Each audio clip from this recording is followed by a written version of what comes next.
29H 69194.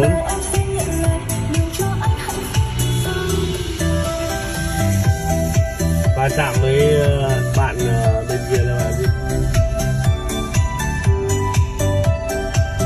I10. Cả một xe máy nữa. Xe máy 33 M8 6482.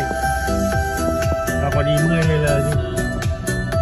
Theo cái biển số ấy 15652 30L 156.